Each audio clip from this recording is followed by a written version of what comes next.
Next agenda. We have any questions, any? I was thinking. I can't remember what number it was. I was wondering if one of these, like Carl was here, is talking about voting for, positions. We're not voting for positions. We're It's not just talking about them. discussing. Okay, Yeah, so I thought it said at the end, this, decide, so that's why. Okay, No, we're gonna talk about the different positions that we will vote on at the next meeting. Okay, all right, that makes sense. That was my only. Any other clarifying? Okay, seeing none, I'll ask for a motion to approve the agenda as is. Motion. We have a motion by Catherine. I'll second. Second by Virginia. All those in favor? Aye. Aye. Agenda passes 4-0. We'll move on to our next item, the communication OTA SEIU, Ms. McCarthy.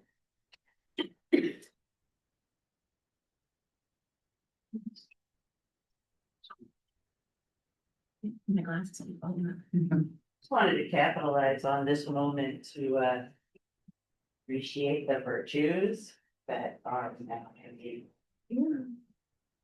my students made these. And you can see that all of the virtues are represented. I double checked them. And you can see that they are all aligned with our pause, prepared, and then working together and safe. You can also see that love is in all of them. And peacefulness is falling down. I'll have to fix that. But there's peacefulness behind it, so if it's There's something never happened. Exactly. So I think it came out really good though. It's beautiful. The vision worked out. And then very quickly, I'm not going to speak on items 5 and 6. I just not going to, I should, but I did last time, so ditto to what I said last time. That's all. Yeah. We are going to move on to item number 5. We're going to be holding a public hearing to receive the initial negotiation proposals from the Orchard Teachers Association OTA to the Orchard School District for the 2026 to 2029 year. So this one, do we have any? So we're going to start a timer for 1 minute. At that time, if we have no further comments, we will go ahead and close the public hearing. This is where we need that Jeopardy music. Just put on your phone for next time. Sure.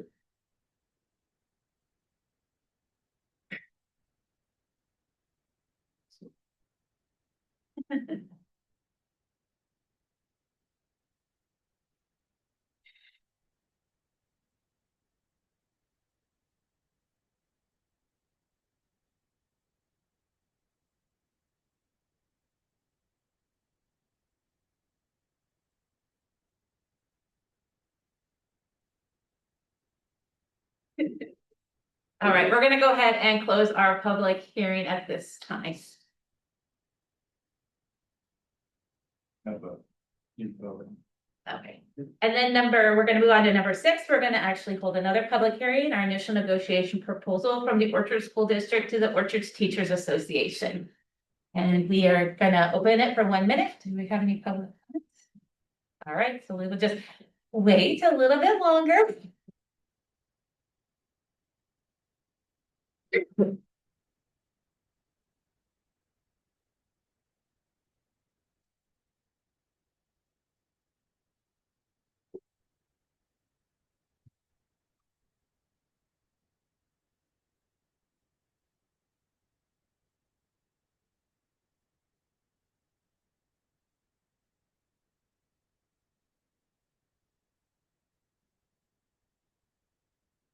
We'll go ahead and close the hearing on item number 6.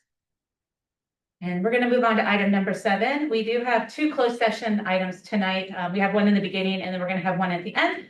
We are going to go into closed session to discuss the contract of our chief business officer and the contract of our superintendent. I believe we have one public comment 7-2. on 7-2.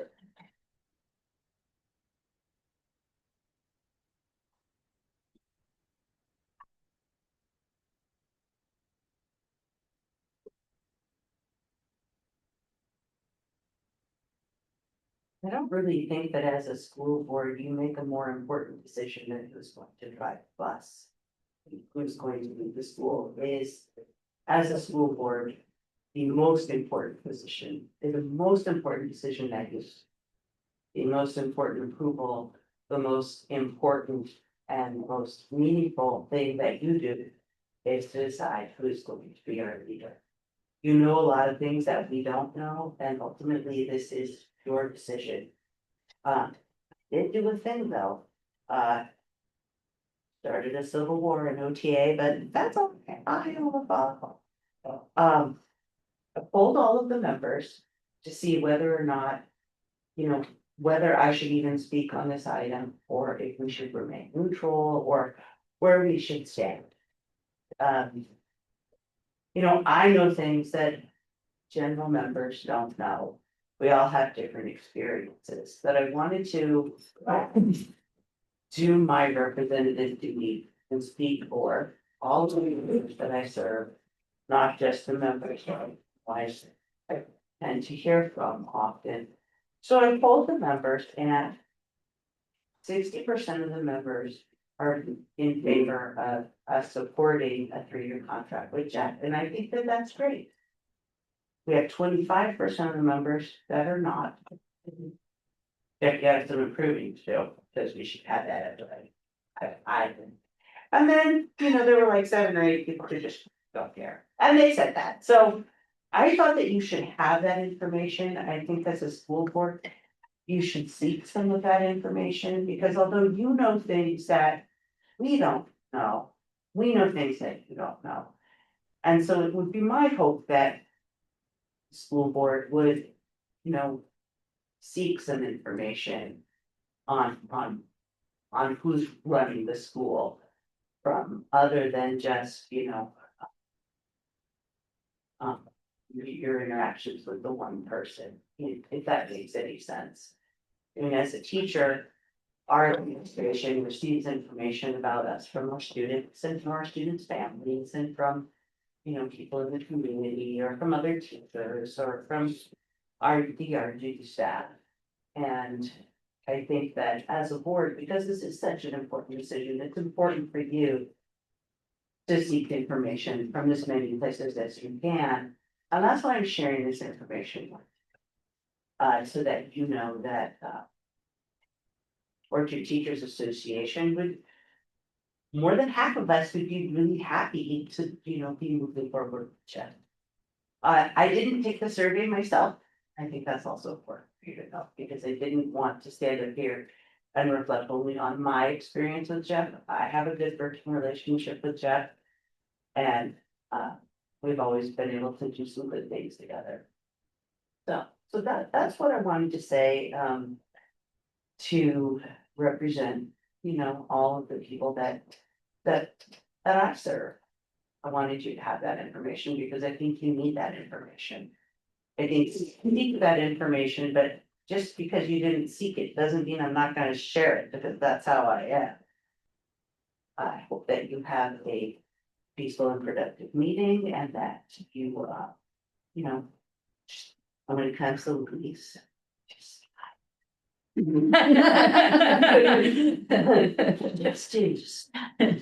just do that. Let's have a peaceful and productive meeting, and let's keep moving forward as a school. And that's the last time I'm commenting tonight. What? On the We record. have a big agenda. Without, I really wanted to listen to my comment on Thank you. that number 7 item, because it is the most important thing that you do as a school board. And not having any background in education, sometimes you don't know all the things about education. You know, you don't have teaching credentials, you haven't been a teacher, so except Catherine's a teacher. But so I think that you deserve that information from us, and you deserve to know that, you know, more than half the teachers are happy, and 25% of the teachers would really like to see. No survey on Louise? Hmm? No survey on Louise? No, no. Darn. Never mind. That's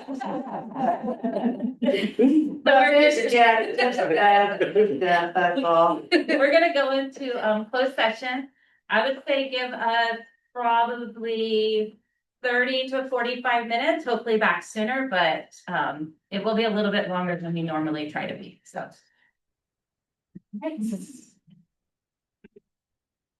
can bring your backpacks if you want, you don't have to. They are. I need to. Not at all. Well, and we all. Yeah, but. See, what One he second, said. he said he supported it, but he also said he didn't support it, so I think it's mine. So we're gonna go back to our agenda. We have no announcements to report on closed session. So we'll move on to item number 8, public comments. Do we have any public comments? We do not have any public comments. We will move on to item number 9, consent agenda for the approval of the minutes and the approval of the district financial activities for the month. Do you have any questions on anything? Yeah, I do have a question regarding the report. I just did Which report?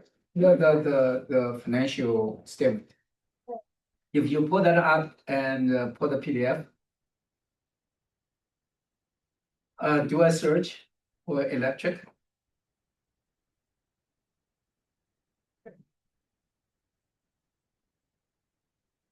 Do one more. Maybe PG.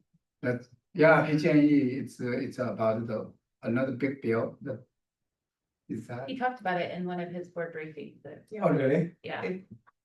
It's half. It was before that bill was from before the solar was working, and since the solar's been working, it's dropped 50%. 50. Oh, 50%, I okay, think there was, it's like, a lot, yeah. okay, that's good. No question. Thank you, Carl and Jeff, for getting the solar. And Louise. And Chanel. Yeah, sorry, Chanel. Okay, so if we have any other questions on the approval of the district financial activities or the approval of the minutes? No. We have a motion to approve consent agenda. Motion by Catherine, Second, second by Jeff. All those in favor? aye. Aye. Virginia, Aye. 4-0. Our next item is teaching and learning.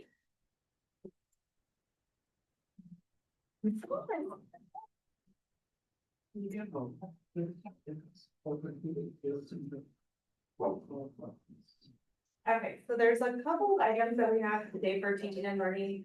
The first one is student achievement. So this is the dashboard. This is where all of our data for our student achievement is stored.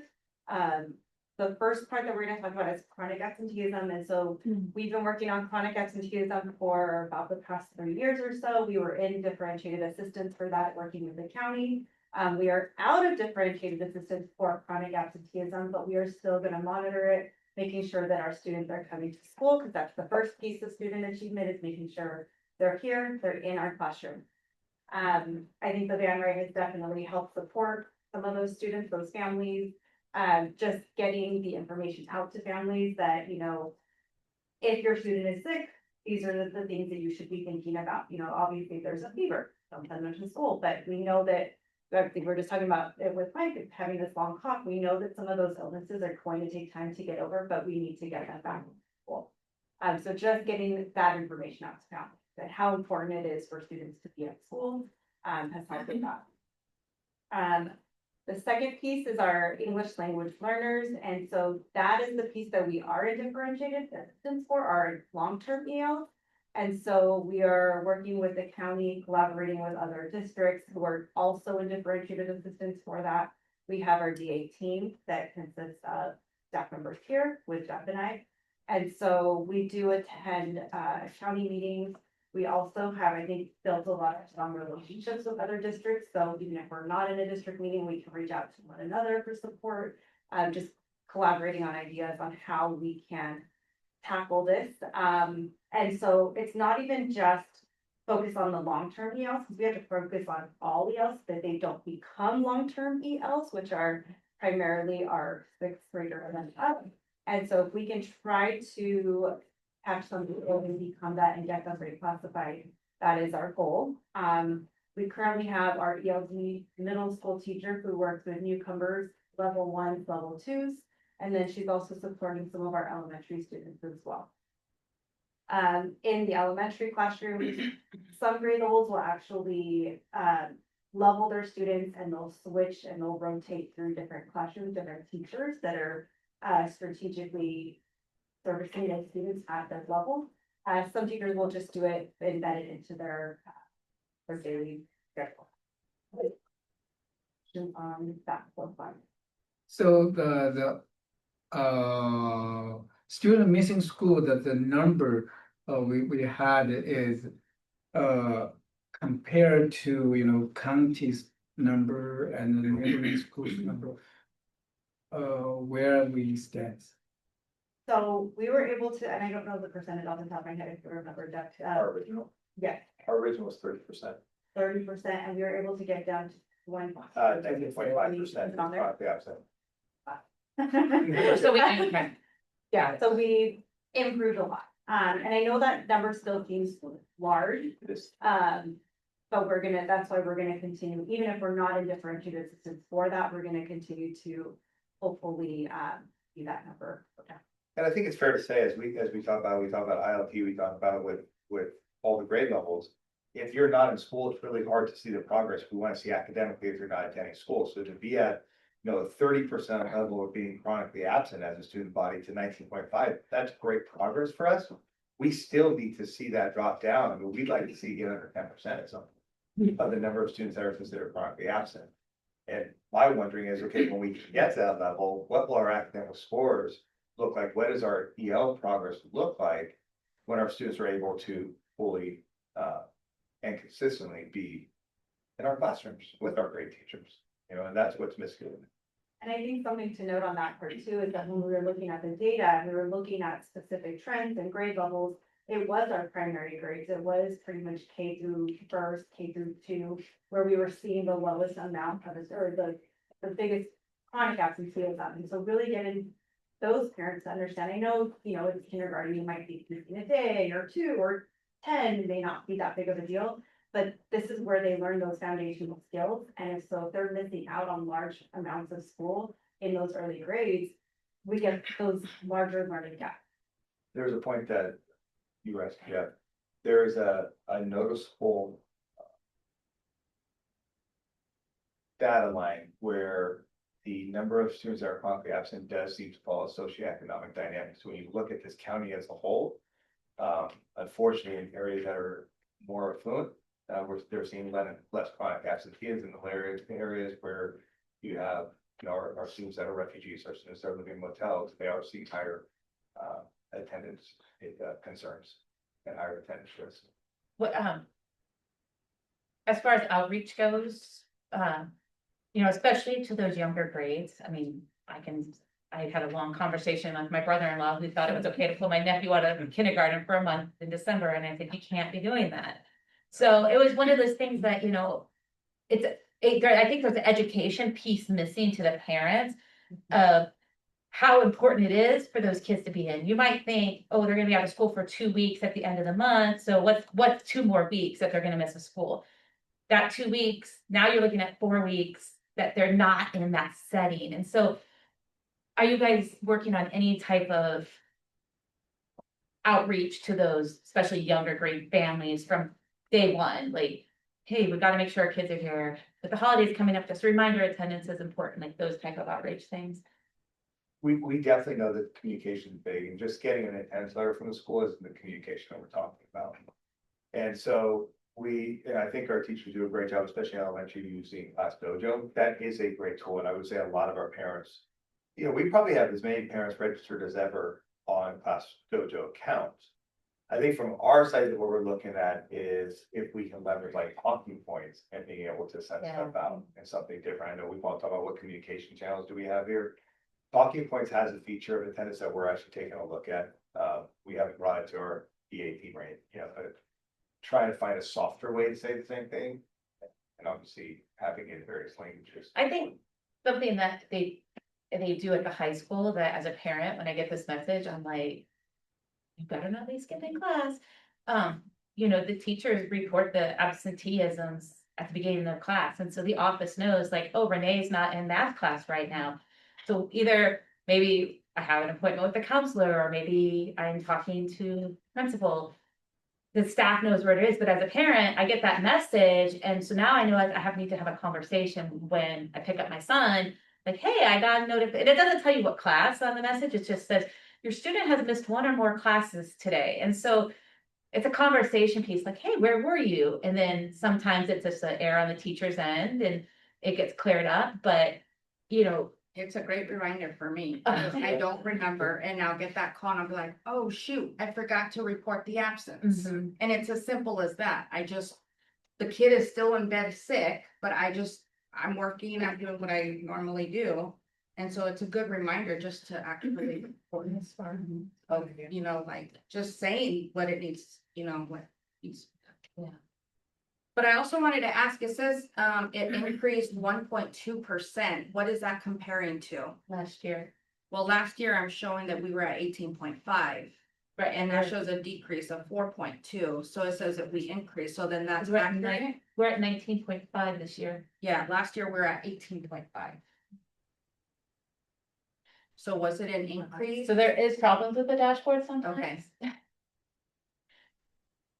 CSBA just sent an email out on that. Because we reflect that we're doing better, right? That's why it says we increase. So decrease means you've gone down, increase means you've gone up. Okay. It's like the And for opposite. DA, Oh, DA okay. purposes, we're doing better because we're coming from a 30% chronically absent Right.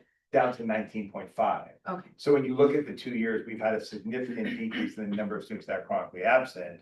There are some subgroups, though, that we need to continue to be very aware of.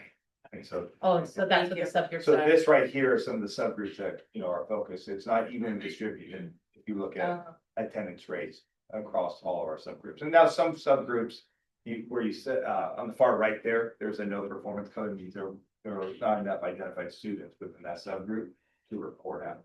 So what I think is interesting is long-term English learners are the highest. Right. And then the English learners are right in the middle. So obviously they're learning something along the way of importance of school to get to that. So do we have any information on, what's the reason for this kind of missing school? They are just, well, not important, so it doesn't matter. Or, I really have some family emergency or illness or I think something. it's a combination of things. It depends, it's very dependent upon the family. And I think one of the things that when Jeff and I were meeting with talking points, you're able to actually see the data, like for instance, in a pie graph, and it'll actually show you all the different reasons and it'll color code it. So we can get a better idea of what are the real reasons that our students are being marked absent and why they're not at school. Sometimes it's a lot of sickness, and I know especially during this time of year, you're gonna find a lot of kids are out sick. Sometimes it is the vacation, they'll extend the vacation. Sometimes, we do have some students who are the older sibling and are staying home with the younger sibling, so there's a lot of different reasons. And last year we did empathy surveys and tried to get as much of that information, but it is kind of hard to get. So what's the top 3 reasons they are not sending kids to school? I will say early on, one of the biggest areas that shifted from the 30% to 19 was that parents didn't know that they're really in the state's eyes, not much difference between unexcused and excused absences. You're still not in school. And I think that clarity of like, well, if I just keep calling them in 20 times and I excuse them from school, we're okay, we're not chronically absent, when the reality is your child missed, only attended 160 out of 180 school days, like you're chronically absent. It doesn't really matter if you're calling them in. The other thing was doctors or dentist appointments during the school day, and then parents just don't bring their child to school afterwards. And those were 2 things, and then the vacations, I would say, long vacations. I do think this year, or at least I feel, there's a lot more families that are aware of independent study and are utilizing that, which they can go out up to 15 days and they get work to go with them and they have to complete the work and turn it in. I feel like I'm signing up on more of those this year than I did last year, so I think awareness is another factor. So the independent study, most of the time will solve the vacation issue, right? Yes. So, Yes. and, As long as you do the work. but the sickness, is out of control. So, but for those long-term absentee, they must have some particular other reasons, right? We certainly have had families here where their attendance is under 100 days of school. And I would say those are very different situations. And, the start meetings that we have are really targeted for our students and families. That have attendance that at a much lower level. And I would say there's a lot of factors, including. Sometimes fear of going to school. I mean, there is a level of fear that's out there about attending school. Fear of being away from their family. And so I think when you look at all those factors, that's a contributing factor that, I think the community school program, all of the top, like, there's other things we have to solve for first, the basic needs before school attendance matters. I mean, I think too, if you look at Can't matter. the majority of the students that are in the red, That's right. your Hispanic students unfortunately live in that fear of coming to school because what if my parents get picked up? For whatever reason, like, there's that ICE fear in the Hispanic communities and a lot of communities still. Homeless, sometimes it just might be that they just aren't. Can't get here for whatever reason. I think that when we really look at those dynamics of those kids in red, that's a lot of your McKinney-Vento students, the That's right. kids who need the most support that we can provide. And I think, outreach is the most important thing, just like. Even the simple illnesses, why are you getting sick? Do you not have the medical? That's Do you not have your vaccines? Is it nutrition? Mhm. Are you in a home with 50 other people where, there's a lot of germs? It could be a simple, even though it's an illness, there's other reasons. So it's just, I think, providing that outreach, which you guys have been doing a great job in, and just continue to work with our community schools in that. So this bring me to other things, especially dealing with the sickness. Do we have a community partnership, to have, medical professional come to school to do the vaccine? So instead of everybody getting sick, right? The parents may be too busy to take the kids to the clinic to take the shots. Maybe you can do that. So when we had looked into it, that's, we can certainly look again, we weren't a large enough spot. Really? Where we could get them on site, so we tapped into the county office where we could. We've had dental on site, we obviously do the hearing test, vision test on site. And we've had the eye exams every other year. Well, we got, But to your- 700 students, maybe, even 1/3 of them is 200 something students, right? I agree, and I think we haven't seen the success on getting somebody to come out for the vaccines yet, but that's something we can. And I think that's something that we need to. Yeah. As a board member, you have the right to talk to the county supervisors who oversee the health and be like, hey, just because we're a small school doesn't mean we should be. We should be discredited, like, we should get the same things you're giving to the other school district. And just one thing about too, from the lens of, we also can keep track of when the shots are not clinically called. Families that have. Yeah, too. So there's a shot chart list that, we hand out at the beginning of the year to talk about like. Pretty cool. Mhm. And we call our families that. It's like at Lundy. Okay. Yeah, but I think, providing the flu shot No, it was. certainly can boost the children's immunity against those flu, right? So we will have better No, kids before COVID. and attending. That was before. Okay. Feel like Thank you you. referred. Thank you very much. Did you, I think you hit on the other one, did you hit about mass adoption? Yeah. Bay Area Teen Health. Bay Area. One of the reasons. Travel back Yeah. here Hey, first, so we have our program, it's running, we are focusing on grade standard through third. We have tutors who are using phonics for reading curriculum, where the focus is on phonics and reading comprehension. Their students are pulled 5 times a week for about 30 minutes, depending upon their grade level. And so Jeff and we meet with their director, I would say almost everyone for the most part, and we can also schedule another meeting if we need to, meet more often. And so we're currently looking at the curriculum, because it is a new curriculum that we're using this year, it's not the same as last year. So just trying to figure out if that's the right fit for us. And then we're going to be going through our math adoption. Wait, can we go back to the tutors? I had asked, for if there was a report to say how last year, the growth that we saw in our students from the beginning of the year to the end of the year, what did that look like? And we reached out to the county because they work for data zone, and so we're trying to pull all of the data for that, so we will check on. Awesome, thank you. We submitted the health ticket for it because we need help on the comparison. Gotcha. Sorry, I just remembered that. Hey, let's actually, well, let's just make sure we put, hey, Olu, can you make note of that still? That when we have the data on data zone from the county office, just to make sure we put it on the agenda for teaching and learning, please. So how many students we are, Thank you. they are taking advantage of this Bay Area tutor? I would pull the numbers for you guys, I can put it in my board briefing, I can't remember off the top of my head. I wanna say we slotted for about. But I will double check. Here we go up to 140 if they've read it. Yeah, But 60 is fully utilized right now? I think. Would be utilizing the tutors that we have right now. Okay. And we have them for, the first half of the day, so they start around 8:30 with their groups, then go all the way up until lunch, till 5 o'clock. Okay.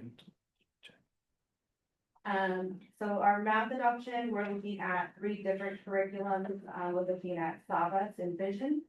Amplify, which is what middle school currently uses, and then, McGraw Hill, which is California Riverville Math. So I just sent out an email to teachers to get feedback of who would like to pilot, we talked about it today at ILT. And so, we're gonna put that committee together, and we'll have a pre-meeting, if there's any training involved, and then so hopefully the pilot will launch in January. Depending on how fast we can get the curriculum for all of our teachers. We do have some of that curriculum currently, so we have McGraw Hill and Amplify, we're waiting on Savas, so if anyone would like that curriculum, you guys are more than welcome to come in, we have it in our math specialist office, let me know, and I can take you right over. And so hopefully we will have the pilot wrapped up by April, so that we have enough time to order the curriculum for the following year. On the math curriculum, I know that you guys, East Side Alliance, where, are you guys all piloting the same? Because that I feel is the disconnect between all of our districts. Our kids each have different math curriculum in their elementary, middle school. And then they go to high school and it's not lining up correctly, so. Yeah, so, because I get to sit in all those. Yeah. Meetings. The high school district, they're pretty much going to be adopting McGraw Hill. They're finishing their pilot, that they are leaning towards that one. Most districts, I will say, are going between Savas and McGraw Hill. Some are open to Amplify. So this curriculum is for kindergarten through eighth Eighth grade. grade. So for the kids in the accelerated programs, because the high school is changing their, math 1, math 2, math 3, and the way back into, algebra 1, geometry, algebra 2. So what's our approach towards that?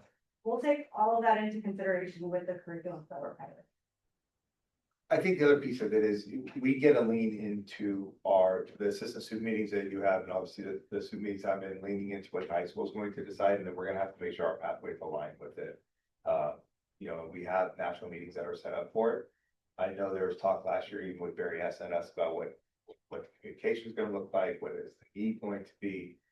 But we really have to kind of wait and get a little bit more direction from the high school, and I know they're working on it too, because in order for our kids to be successful as they go in, like, there has to be a pretty solid alignment.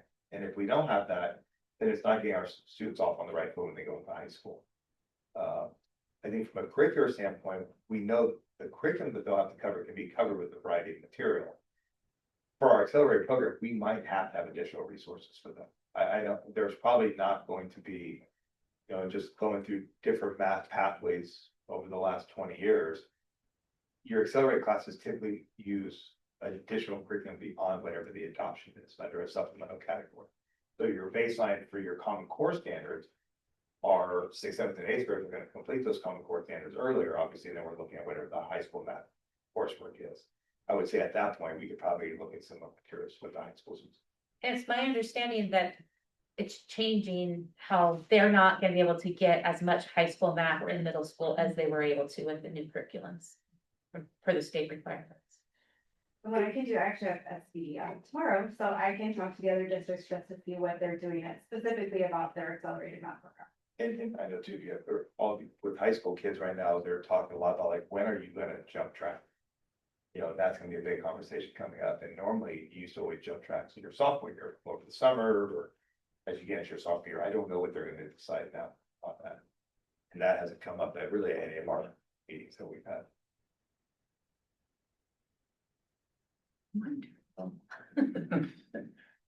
Okay, thank you so much. And last but not least, if anyone wants to come to coffee with the principal this week, I will be there on Thursday. Oh, Thank you. coffee, stop a coffee. Pete's coffee this month. Thank you. All right, moving on to discussion facility master plan. Really just two areas of focus this time. It will be our team's focus all of next week, starting actually on Sunday, Monday, Tuesday, Wednesday. There's gonna be a team, Quest is gonna be here on site. It's gonna be pulling out old equipment now that the wireless is in. It's gonna be getting the phones ready to be deployed.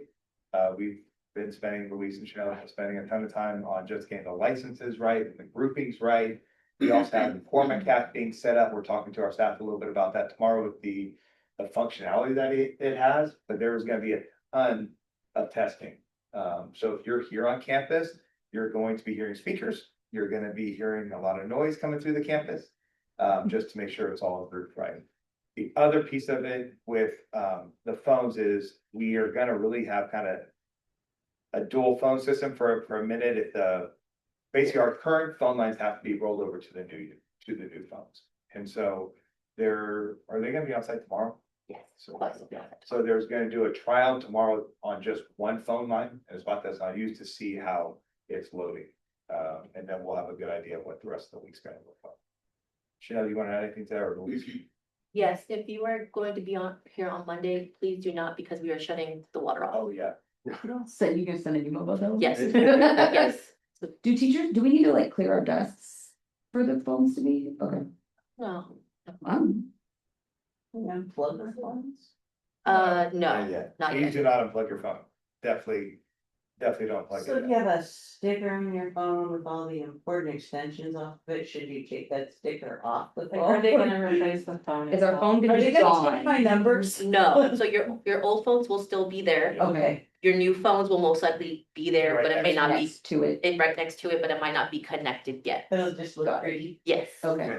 You'd be like, I wanna use that one. A little bit shinier looking, Yeah. with a lot more functionality at the end of Yeah. it, but, so it's gonna, we're getting. We'll have a better idea of what it's gonna look like after tomorrow's trial. And then, architectural update, we talked about meeting with ADIS. We received proposals back from ADIS. We're getting proposals back from, why am I gonna mess it up again? It's not DSK, DCA. Yeah. DCA on what it would cost for them to do the planning for our projects. We've asked quotes for 3 projects, one being the TKK building, the painting that we talked about last time, are really the 2 biggest ones that are coming up right now. We're having the flooring also be included in it.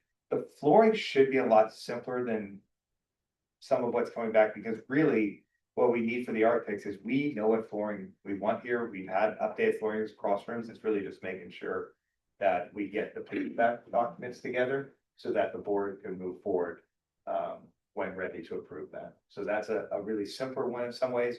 When you talk about painting the school, it's gonna be a subcommittee is gonna be formed. We talked about that on our facility team, because there might be people beyond who's on our committee that might have either better skill sets or interest to being picking paint color. I would not be picking paint color. It's not happening. I'm not good at that. A lot of other people way more skilled at it. But, making sure that we get the documents right was within our, good with that. It does require an architect to be a part of that. I know that was one of the questions that came up. Do we really need to have an architect? The answer is yes, because you're touching roofs, gutters, you're doing coping around the school, you're sealing the school. So we have had, I think it was 3 spaces today where water came inside our building because it's not sealed, and that is going to, so this is definitely a priority project for us. For us to get sandbags and everything else, right? It was 3 rooms. It was over in the middle school area, right? Same area. Same room area where the gutter is. It was in our 5th grade area, but it was in the middle of the wall. Oh, it's moved. It was a wall. This year. It moved. Nice. Yeah, really, really great. Sharing opportunities. Yes. I was in there when 29 would. So right smack in the middle now. Right in the doorway. Yeah. So, Right in the doorway. where was our 3rd question now? On the Uh, event center. I think. We talked about, the same one we talked about at facilities. Questions from the board or anything I missed, Lisa? Show?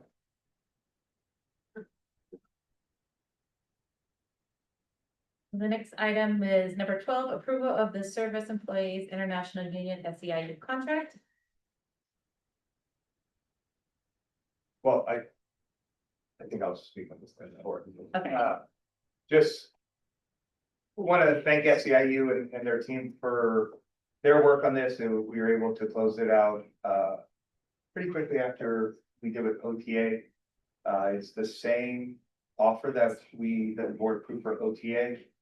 Just want to acknowledge, as we look forward to future negotiations this year with it, we do feel like we're giving all that we could with our current fiscal situation and acknowledgement that our classified workers work so hard and they're so important to our student success and our need here, and this would strongly encourage the board to approve this. Are there any board questions on the contract for SEIU?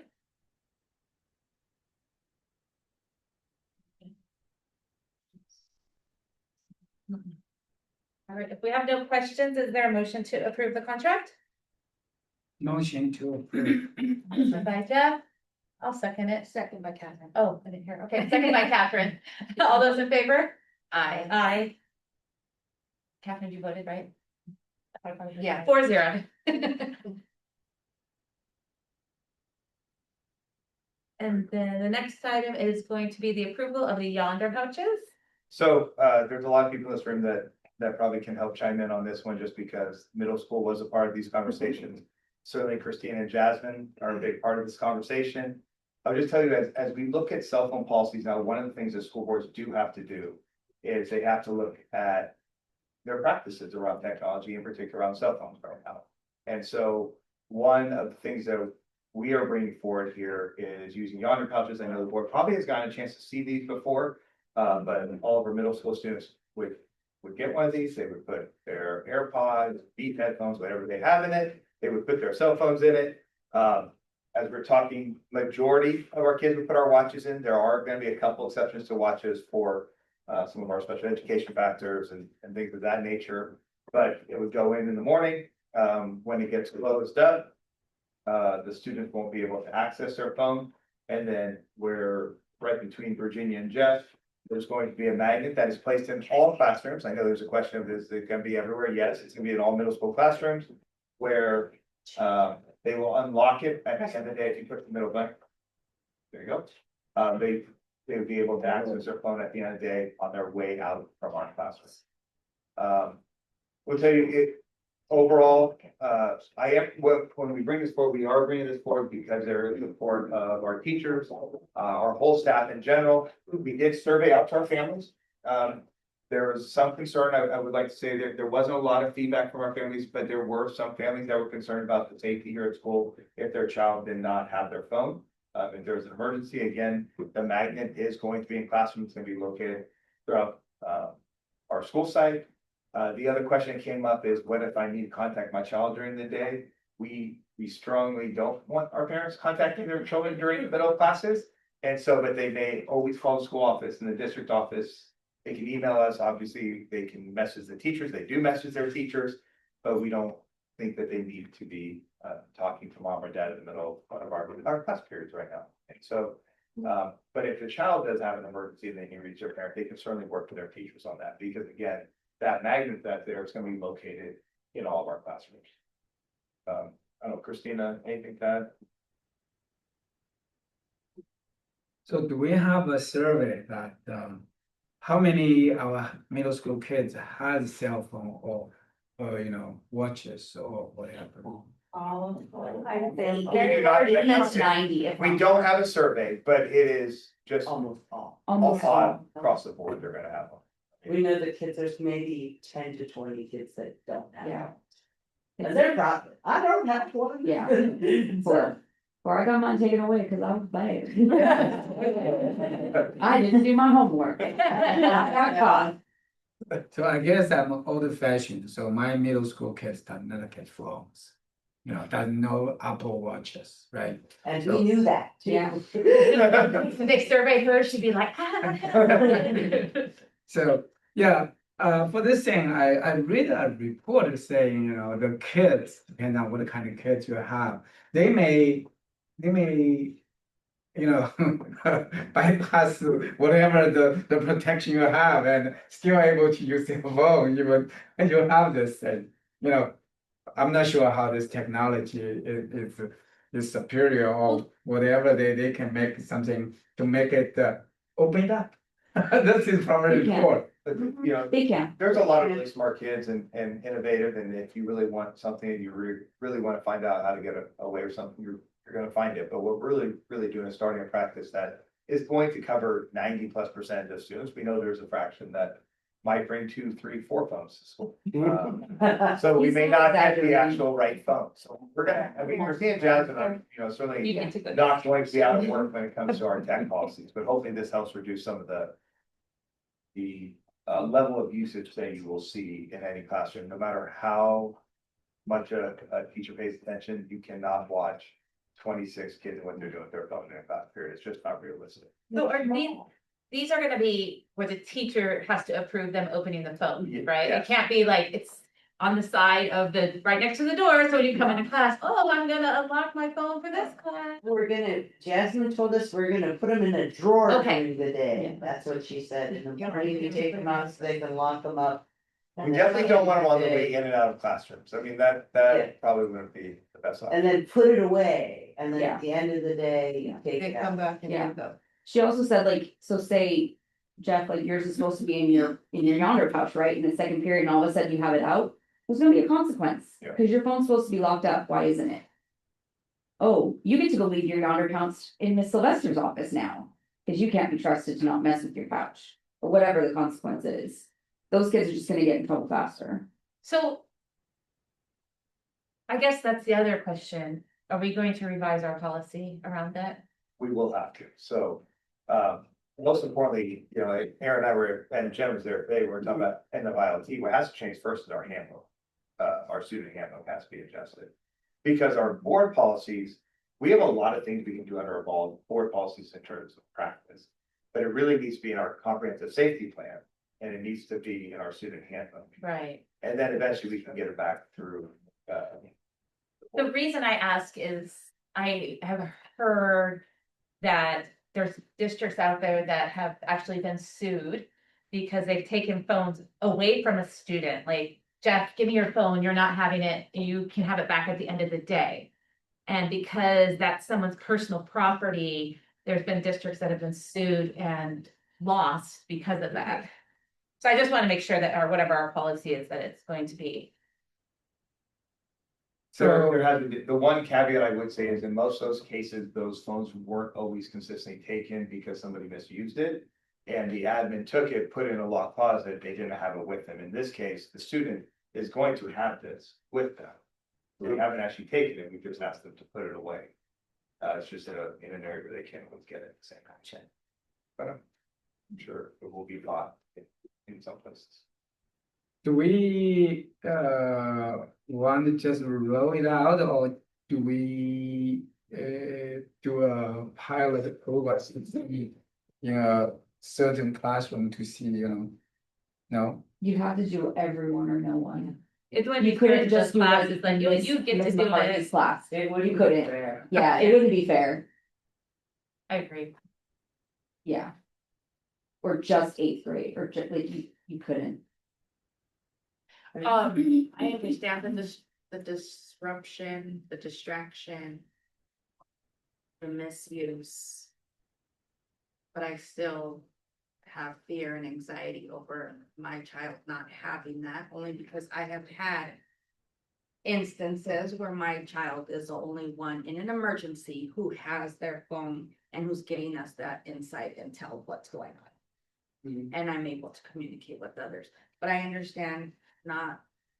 And there's other things that we need to also focus on, because just taking their phone away, they can still access things on their Chromebooks. They can still get to social media, they can still communicate with others, it's not stopping them.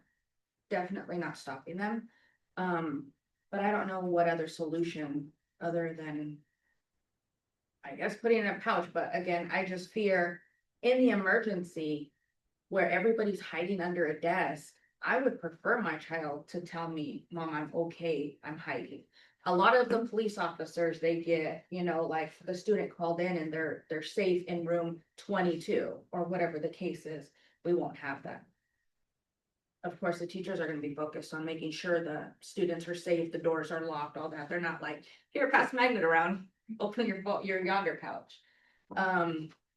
I mean, I guess if somebody is super desperate, they could cut it. But that's just my feedback. But again, I understand that it is a problem. I think after we secure the room, we'll Yeah. get the magnet out. Yeah, So if we have a way of. And maybe making a that's part of the process, the policy, protocol, like part of your safety plan. I would feel a lot better, of just. Yeah, I think it's a really good point. I think as we think about the comprehensive safety plan that the board approved later in the year, but Aaron and I are both on that committee. I think that's some feedback we can bring back to it too, and taking a look at like, okay, if we were in a shelter in place, specifically for something like that, or we were in a full lockdown, what would our classroom practice look like? When would it be okay to have the students take out their phone? Because there are times that would be helpful. Or when somebody gets injured in the room, the teacher's helping somebody who's injured, having somebody else that can make a phone call, especially in middle school, and obviously they're certainly capable of doing that, could be really helpful. See. and I understand Virginia's point. My son doesn't get his phone and he's in high school, so he doesn't get to take his phone to school. And I think as a parent, it does bring a lot of anxiety when you know something's going on. But I also remember being in school and the school dealt with it. And then the letter came out at the end and we were okay. So we created this environment for the parents to be able to have so much control over their kids from 24/7. And it's really, I think, created some of the problems that we have in society with entitlements and, well, I don't have to listen to you because I'm just gonna text my mom and so I think I feel that this is going to help maybe with some of our social things that are going on in school environment. All the kids getting around and taking pictures and, look at this, look at that, and making others feel not as empowered. So I think it's gonna hopefully make them have to have meaningful conversations instead of texting and watching videos all the time. I've noticed my son at the high school, they are not allowed their cell phones in the classroom, and they're not supposed to have them all during the day, but some people use them in between classes and at lunch, but he actually says he's been able to create more relationships this year because kids are not always on their phones. So. How do they manage it? I How do don't- they manage it? Is it just you can't have it? It's self-managed.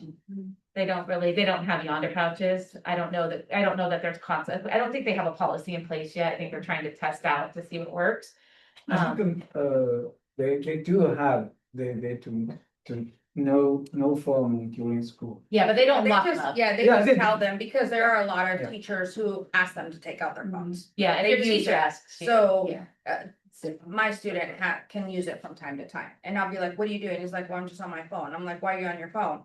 And well, because I can be. okay, well, what am I gonna say? So, Yeah.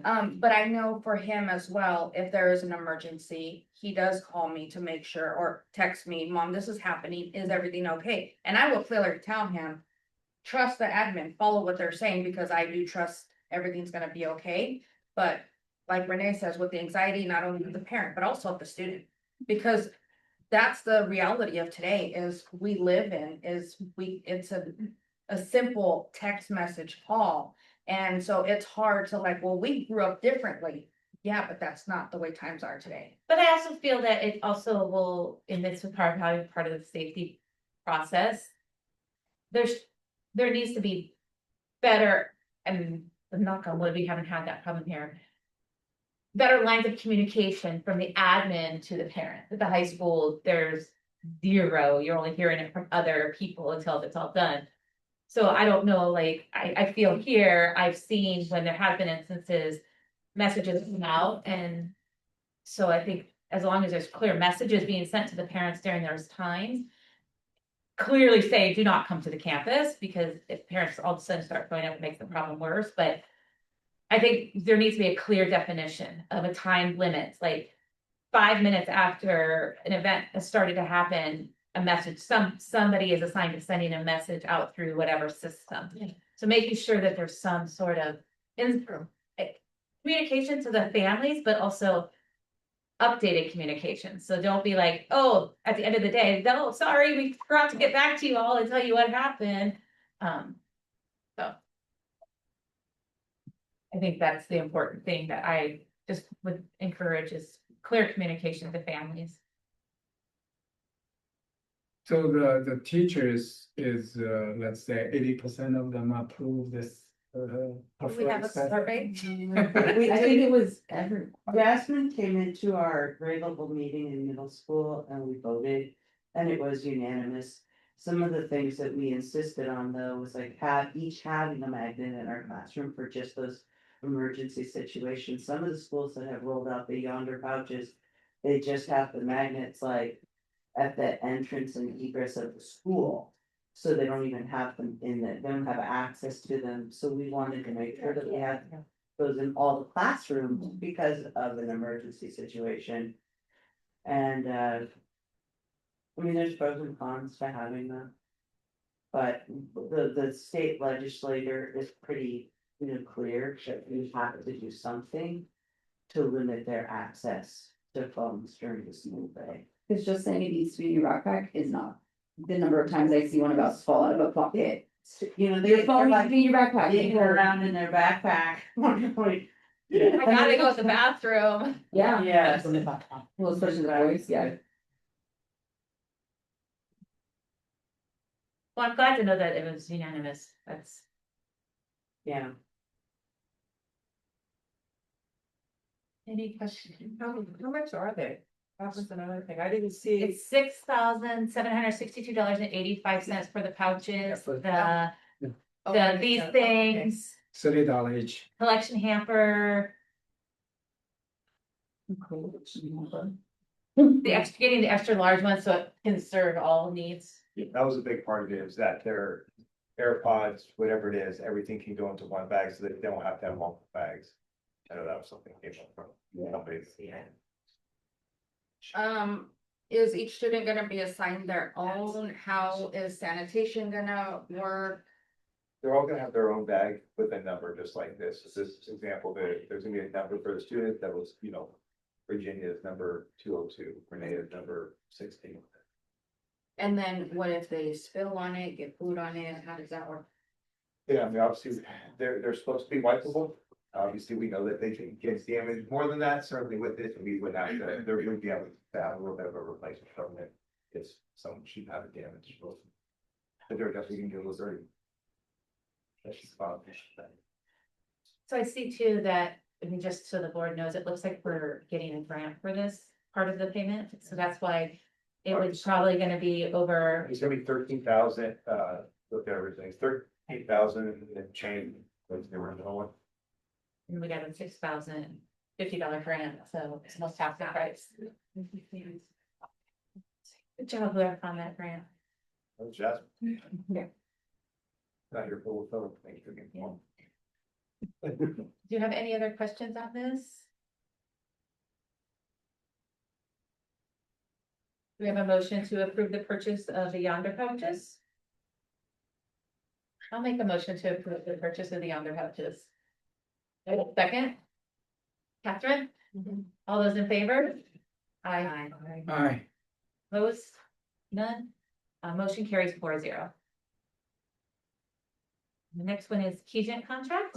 Yeah, so Louisa and I bring this forward, as the board knows, we've been using Keegan for some time now as our financial advisors. They have been great to work with. Both on our annual requirements for filing, but also on helping us just find out about our bond and any refinances coming up. And then they even did some work where we talk about parcels in our area. They've just been a really good partnership for us. We'd like to continue working with them. What we're bringing to the board tonight is a renewal agreement to continue our work with them as our municipal financial advisors. How much money we have paid them for their service so far?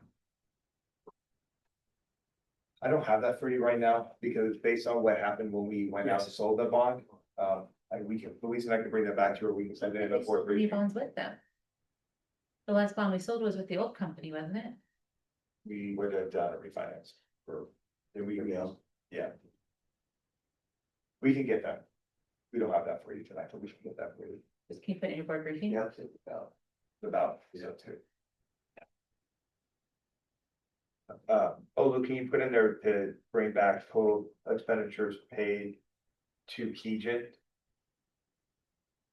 It is, but yeah, we.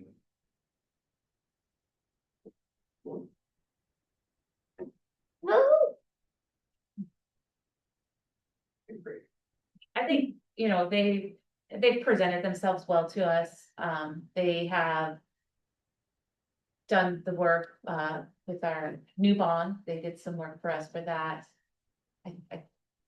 They've done a good overall job of their communication to us. And we've really only had them for 1 year. So, I think, you know, we need to give them time to continue on with some of the things that we have up and coming. So. Anybody else have any opinions, feedback, questions? Catherine, you have anything? Jeff? So this is something that we need to approve, so we do need a motion to approve the contract. Motion to approve. Motion by Jeff, second by Catherine. All those in favor? Aye. Aye, motion carries 4-0. Draft contract. Very similar structure to this contract as we had last year. The biggest change for us this year in looking at summer school with RAP is we're actually looking at one less week in the summer. And we need to look at a week sometime during the next school year for. The biggest reason for it is facilities cleaning. That difference of adding one more week was really hard on our team to get the school ready for the reopening. And so instead of doing the 6 weeks, we want to go to a 5-week program. And then, you know, in taking a look at next school year, potentially leveraging an October week or something like that to make sure that we meet our required days as part of ELOC. Under ELOC, we have to offer additional days for our family. And so we use RAP for that, but we're just not tied to RAP in the summer. And then what we would bring back is once we have it, which will be December, is what the amendment or exhibits would look like, tied to offering something during the school year. So we still owe that for you, but what we wanted to do is at least bring the first part of this contract to the board on something we're. How much we spent last year? So this is a not to exceed $290,000. Yeah, this year, Ours, last year. it was under that. Actress. Do you have it handy by any chance?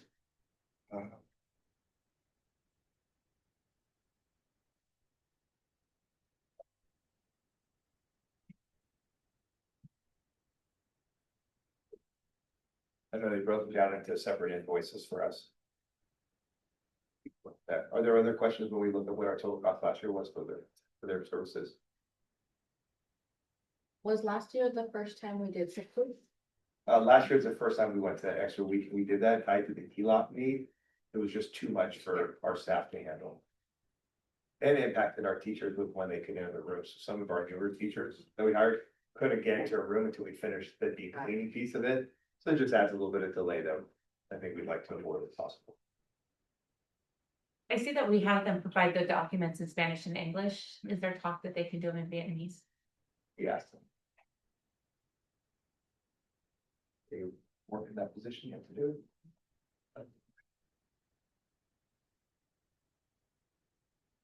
They've really grown, I will say. Other districts are starting to use them for more too. But I would hope that maybe they would accept their documents soon.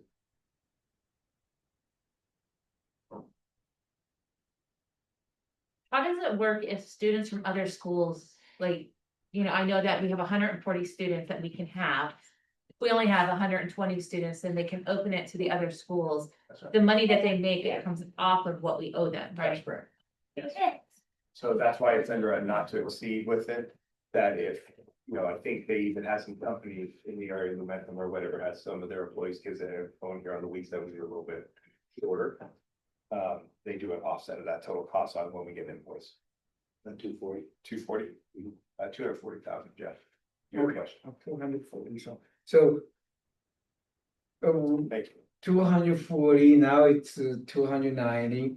So 240 is because of, we did not, we got a lot of reimbursements, or what? Just what the total cost was, staff, Okay. students attending each week, an offset that it could be. How many rooms we ran? Yeah, Okay. and then So- our intervention program was going on at the same time too, so we had our students participating in the intervention program. We had built in some budget for materials, because we know one of the factors that came up. I don't know if it was 2 or 3 years ago, when we first were doing raft here over the summer. Obviously raft is very desirable, but we had students that we needed to have in our intervention block. They didn't want to take the intervention block because then they would miss out on raft. And then when we moved to the last couple of years, is a half and half mile. They go to intervention with us in the morning, then they can participate in raft in the afternoon. Which help families say, okay, we'll do the intervention block. All those things weigh into what our total costs were. So the new budget is $50,000 more because, I actually think we had a similar income. It's just a not to exceed. I feel like we did the same number last year. but if we have 1 week less, then the number should not be go up. We were gonna have 1 week left during the summer. Okay, we But got. we're gonna have one more week during the school year, so it's still gonna offer 6 Oh. weeks. It's just not gonna be all 6 weeks over the summer. Okay, got it. Motion to approve, if no other questions. I'll second. Motion by Jeff, second by Virginia, all those in favor? I no more questions. Aye, motion carried, No more questions. 4-0. All right, Citizen Bond Oversight Committee. You do this one, Louise?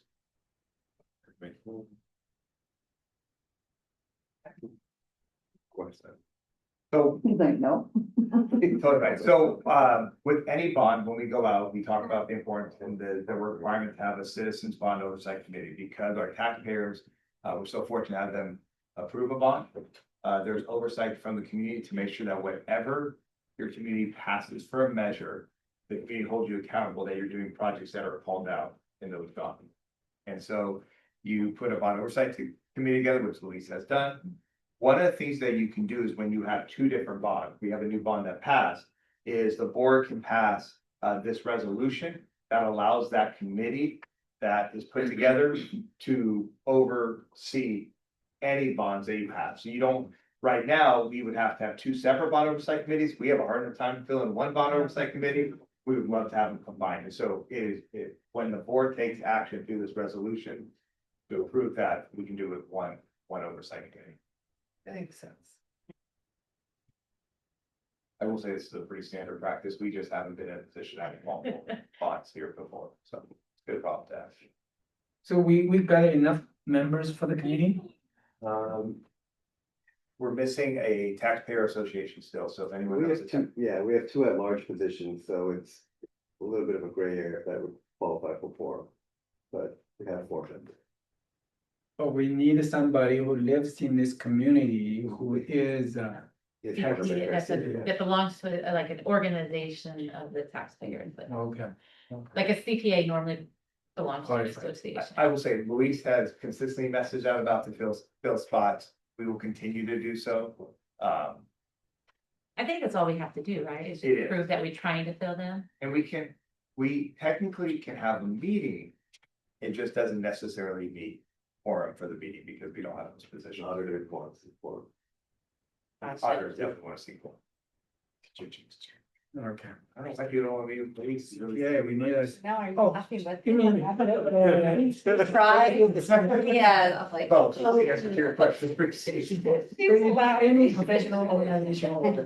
Sorry, it's any tax paying organization represented.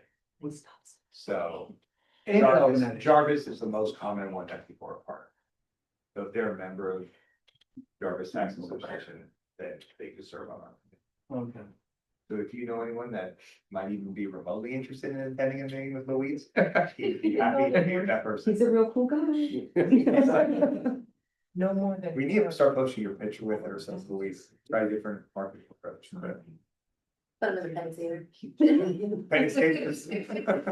Any savers? This- This does require a motion, right? We have a motion for the approval of the Citizen Bond Oversight Committee merger. Motion by Catherine, second by Virginia. All those in favor? Aye. Let's go. Motion carries 4-0. Oh, you voted, vote, I'm sorry. Did you vote? Jasmine says the yonder boxes are washable.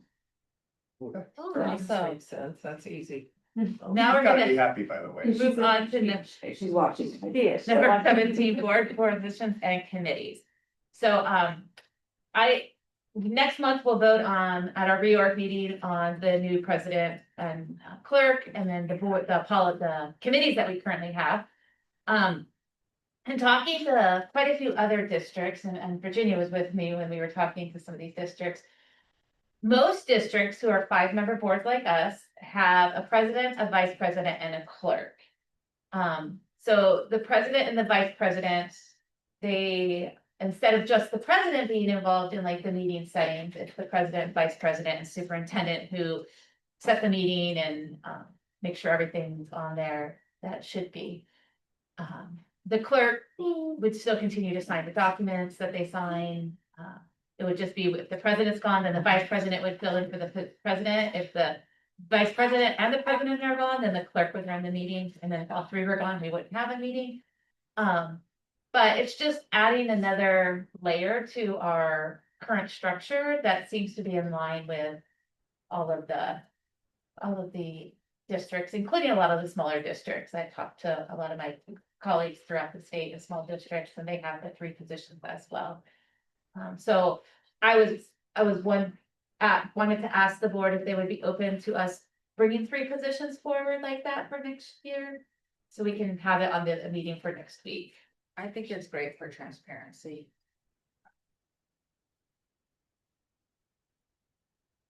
That's a good idea.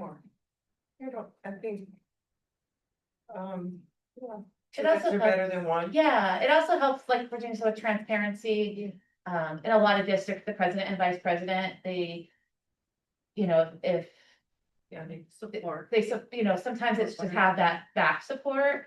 But also, the Brown Act violation would continue to follow. So if I talk to Jeff about something, it wouldn't mean that just because Virginia's vice president, I can talk to her about it. Like, we have to make sure that we still continue to follow that. I don't think he liked the idea of you talking to Jeff.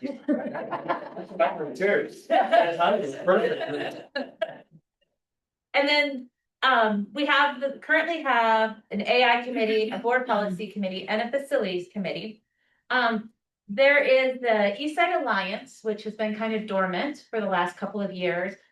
And there's quite a few, there's some of us from the districts that have been talking about getting that going again. But we just don't want it to be the president. that goes to those. We can have 2 members go. So I would like to bring that forward as a committee position that we decide as a board who would be our 2 representatives to the East Side Alliance. And add that as one of our committees. So we would have the 4 committees next year because we don't need to update our handbook. We just did that last year. So that committee was just a 1-year committee. So we would be adding that new committee on. Just want feedback if you guys are open to that. I'm an East Side Union High School parent, so I'm open to, I mean, 3 of us are East Side Union High School parents.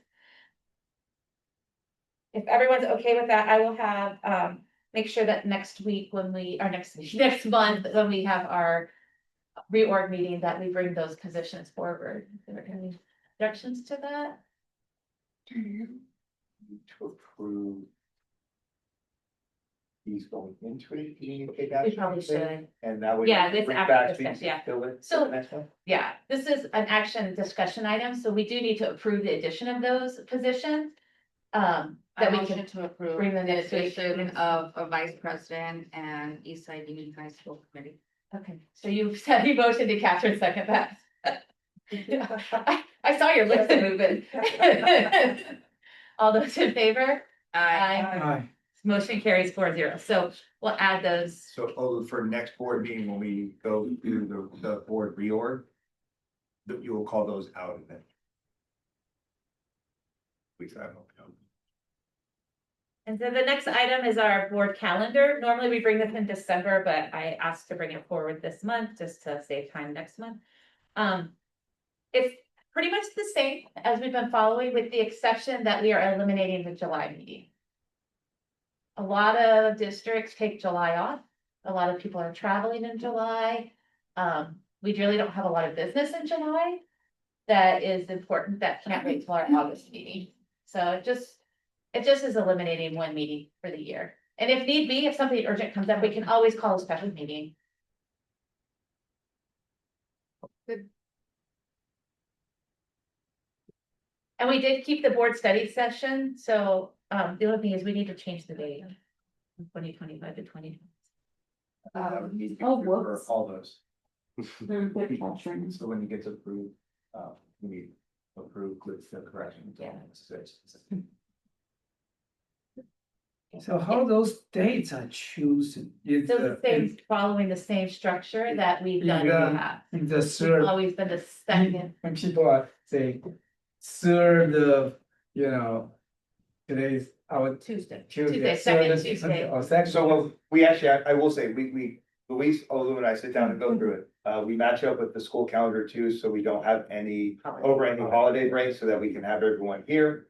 And we try and match it up that we're meeting all the days required, so like when first interims due, when second interims due, when the adopted budget's due, we're not over any of the times that our staff is off. So that is actually one of the bigger factors with it.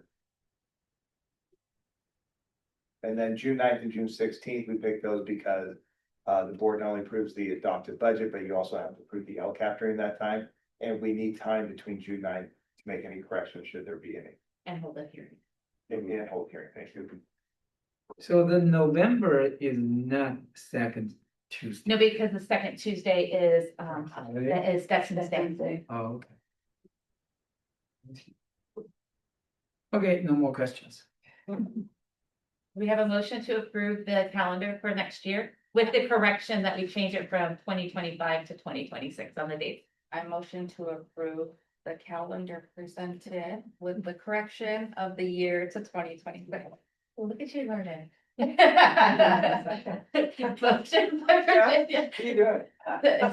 Second by Catherine. All those in favor? Aye. Motion carries 4-0. Next one is for Jeff, where he's going to present this approval of the confidential assistant principal and principal contract. Yeah, thank you. So as we have approval of the OTA contract, the SEIU contract now, we are bringing approval for our confidential assistant principal and principal positions to receive a 1.5 increase on their salary and match up to the same health benefits of our other staff members. Obviously, I feel like you guys a strong advocate And I do feel it's important that we keep them and show the value of them as like we do with our other officers.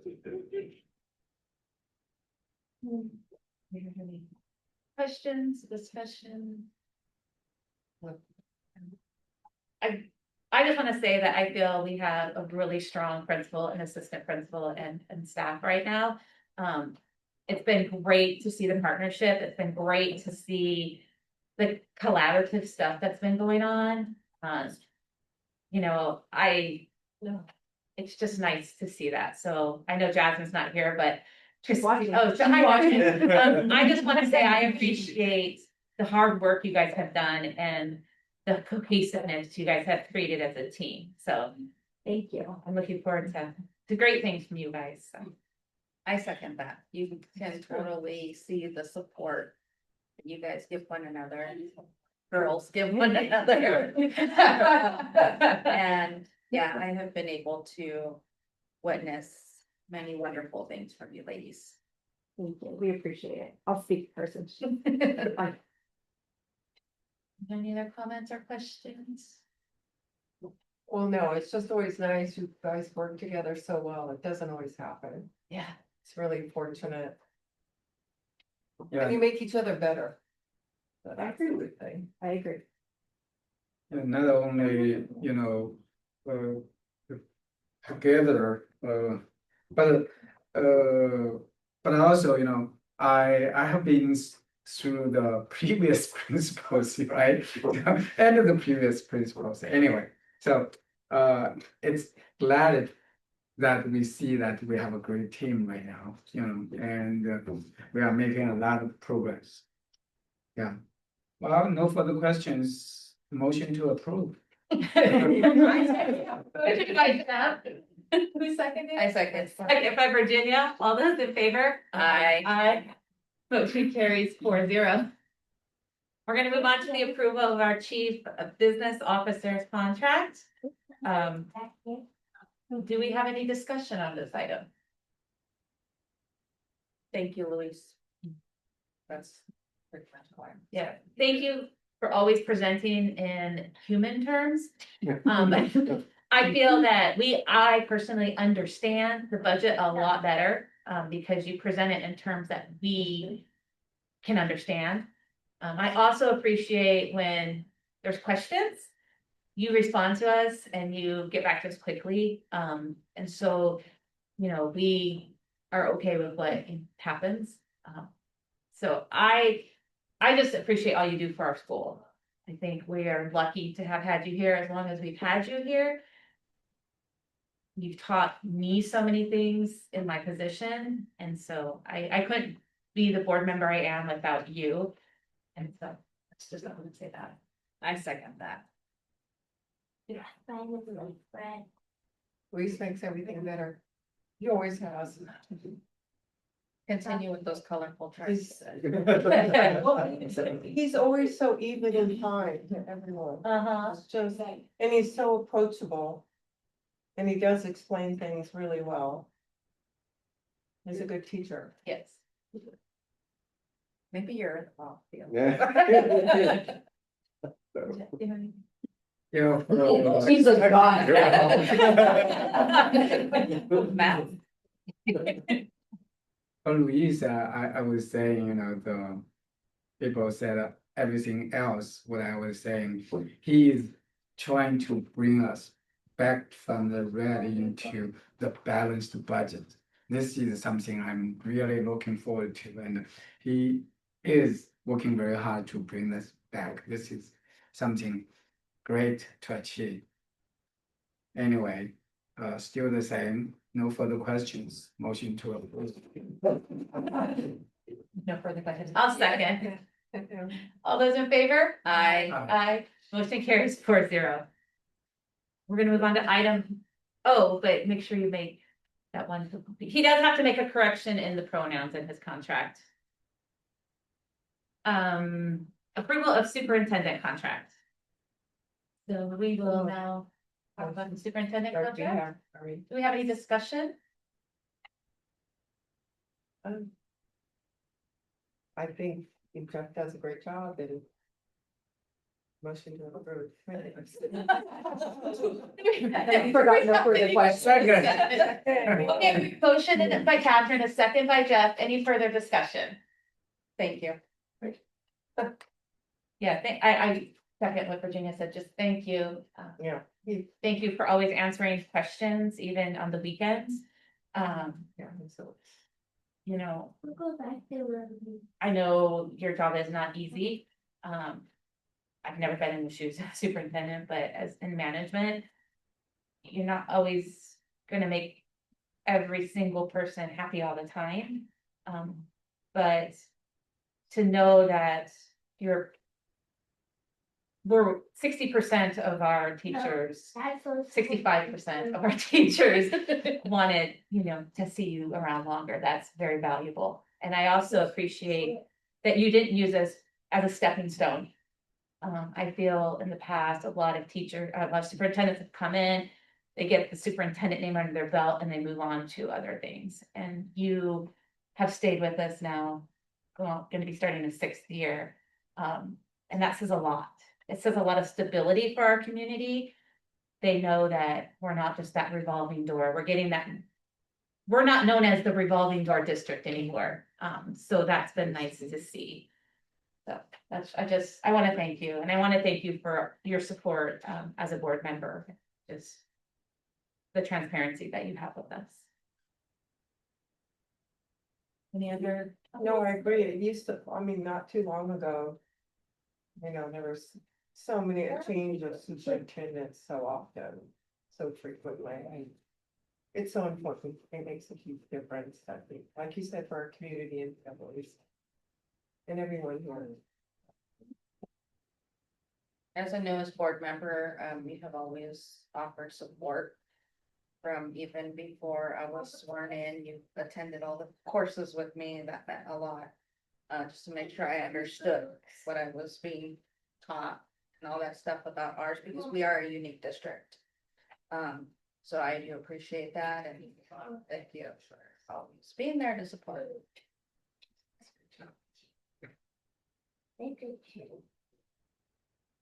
Yeah, I guess. No, I think we have to do a second. If there's no further comments, we can,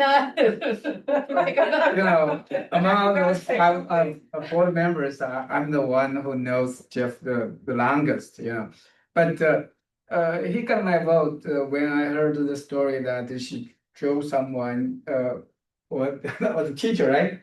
Had the water break and to the hospital. That's the thing I was saying. You can see this not only his leadership, his professionalism, but also really care about the people working in the school. So I will leave it to you to say that word. No? No, we have a motion and a second already. Oh, really? Yeah, we have a motion by Catherine. You already seconded it. We just had further discussion. All those in favor? Aye. Aye. Motion carries 4-0. Superintendent report. Well, just start off, I think,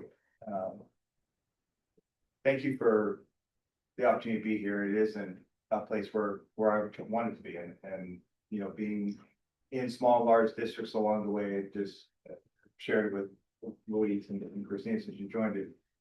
I deeply value a small district and love what a small district brings in connection to the people, most importantly to students, because I know there's a lot of great things happening in a lot of districts. I think sometimes when you move up in leadership positions, you get farther and farther removed from what got you started. Obviously, I did get a chance to start off as a classroom teacher, and I think sometimes you move up and you don't get to see kids every day, and there's just something pretty powerful about being able to see kids every single day on campus. Definitely don't take that for granted. One of the big things that, as we think about it too, is want to give a shout out to Erin. I know she talked about here, but the fact that she went in and put these together for us, and part of our commitment to these virtues that you're going to see at the next board meeting when we celebrate our staff member. We have the survey that is ready to go out so our staff members can vote on the people that they submitted of their colleagues that they're seeing for doing wonderful things across the campus. The board's gonna be able to see them and we get to honor them at the next board meeting, which we're excited for. And I also want to share, I know, Christine and Jasmine emailed, for January, but just thank you for making those balloon arches, for our Friday for the Ruby Bridges Day. Very cool to see that and, I know our staff appreciate you doing that and certainly our family. So thank you for taking your time on that. Just two quick things for us. As you said, Louisa is really focused on first interim right now. At our next board meeting, we're gonna go over the first interim budget. There is just so much going on in the landscape right now. We've been taking a look at what the impact on what's happening with our property taxes, what's happening across with federal and state and all the things that we're being bombarded with right now.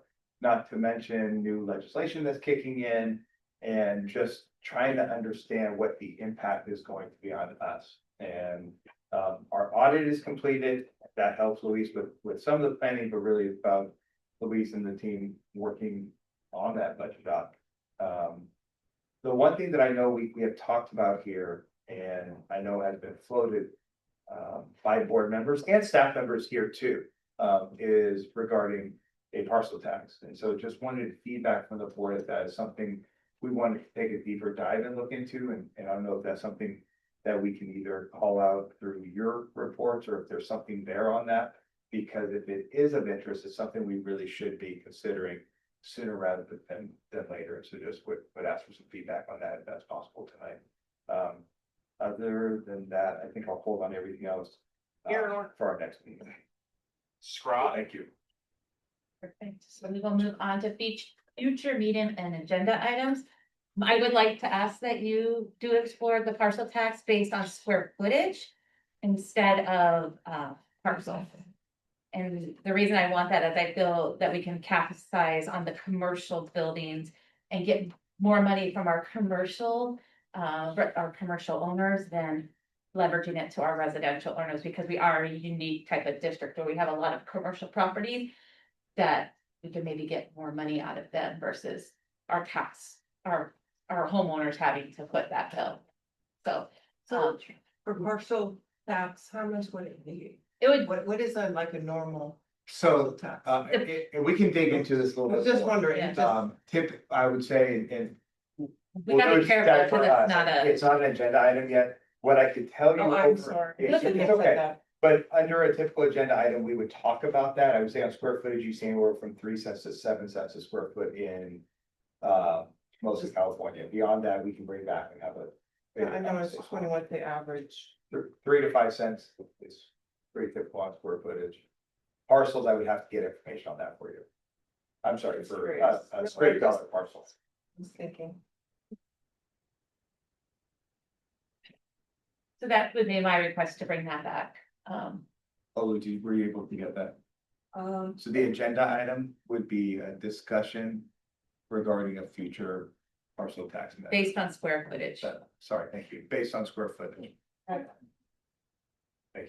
No problem. I just, it's important that we make sure we're discussing square footage.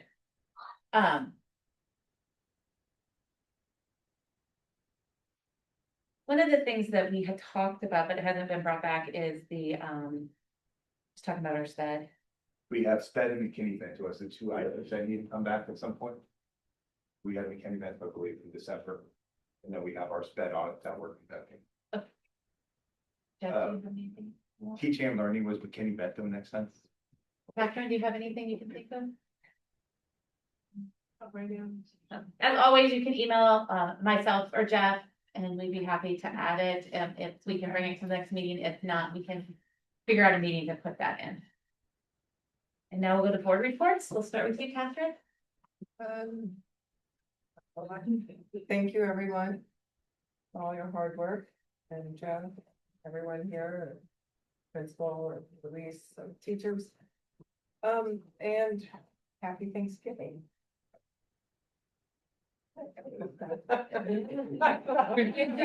Next week, because I no school. Everything up. Remember, no water on Monday, don't send them. That's exactly what I thought when she mentioned that. I'm like, what's Monday? No school. So First, I would like to say thank you for offering the back gate to be open. I'm not sure how that's going so far, but I look forward to getting an update in the future on how that's working out, if it's, successful, if it's being utilized, all that good stuff. I had an opportunity to visit a school build, and seeing the possibilities with these manufacturing structure. Yeah, so that was really cool. And it was really nice to see. The fall dinner was a nice experience. Great job to Renee in her role, in that dinner. It was great. We had a lot of great artwork that we got to see there from our students, our incarcerated students. So that was really cool to have their, artwork displayed. The, SCCSBA Success Committee, which I am a part of for the unhoused. We had a symposium for unhoused students last Saturday. I do serve on this committee. I'm deeply passionate about addressing the needs of unhoused students in our community, which is why I'm asking for the McKinney-Vento data to come out so that we can get more familiar with who these students are in our community and how maybe we can assist them. The symposium brought together district and community leaders to discuss ways we can better understand and support these students. It was very informative and a successful event. I had the opportunity to make the call to action, which is what I've done here so far with asking to bring this information out. It was nice to be a part of the Ruby Bridges event. I did lose sleep with the balloons, but it was totally worth it. Appreciate it. I wanted to be here at 6 a.m. setting up before everybody actually got here. So I was successful in that. Thankful for my kids who do help me the night before, blowing up the balloons and gathering them and all that good stuff. So I'm just really enjoying to see the cultural diversity that we're bringing and the awesome principal and assistant principal that is helping with these events. And food distribution tomorrow, I will be there and look forward to being at coffee with the principal. But definitely we're looking forward to possibly seeing more families for food distribution due to the current situation with SNAP benefits. So get word out there. If you're able to, I will definitely be there. That's all I have. Yeah. I will be quick, basically happy Thanksgiving, right? But the one thing is recently I spent a lot of time on AI because I was put on this AI committee. So I was trying to figure out what AI can do in terms of education. I do come up with something, it's very interesting from University of Colorado. Next time maybe I can share with somebody.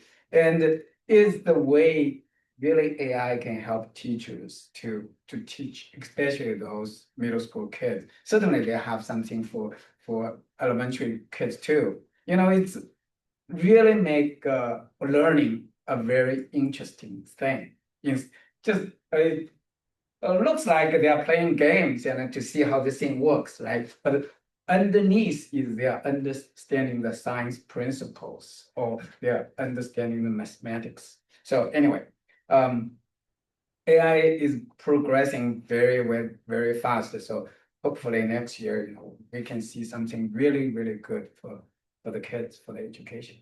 Happy Thanksgiving.